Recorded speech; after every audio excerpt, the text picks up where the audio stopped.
Hey boys and girls, this is lesson 9-3. I can use multiplication to divide. Make sure you have your workbook, your pencil, multiplication chart, any scratch paper, anything you need to make sure that you can be successful with today's lesson. Here is our solve and share. We are on page 393. So please make sure you have your book out and open. You are following along and engaged in this math lesson.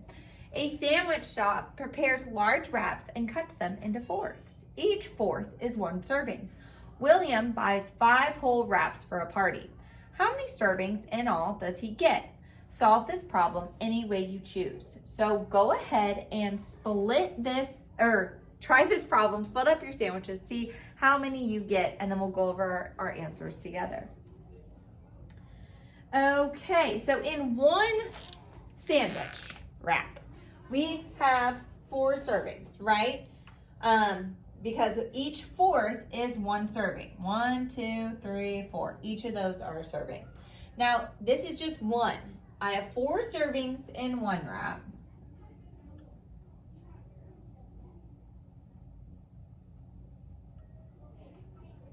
So how many servings would I have in 5 wraps?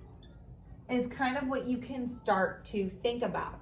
Well, if I have 4 in one, and I take 4 times the 5 wraps that I have, 20 servings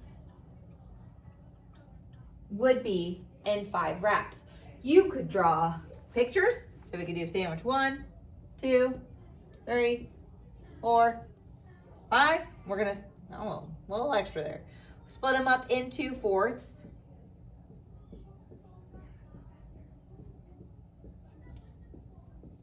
That one's not perfect. Someone's getting shortchanged there at the end. And then I can count up how much I have, or I can just skip count 4, 8, 12, 16, 20, right? So now you might be thinking, okay, Ms. Collins, how am I going to do this without drawing a picture or just thinking through it? Is there a way that I can just write this out? And yes, there is. So when I write this as a math problem, I would have 5 divided by 1/4. I'm splitting 5 up into 1/4. And here's a little shorthand little trick that Miss Collins uses. It's called KFC. So we keep our first number the same. We are going to use something called a reciprocal. Now, a reciprocal is where you have the number that you have on the denominator on the numerator, and the number you have on the numerator as the denominator.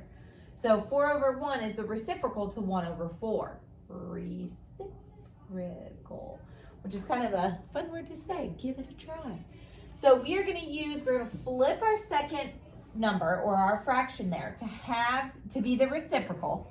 So we keep our first number the same. We're flipping our second fraction to be the reciprocal.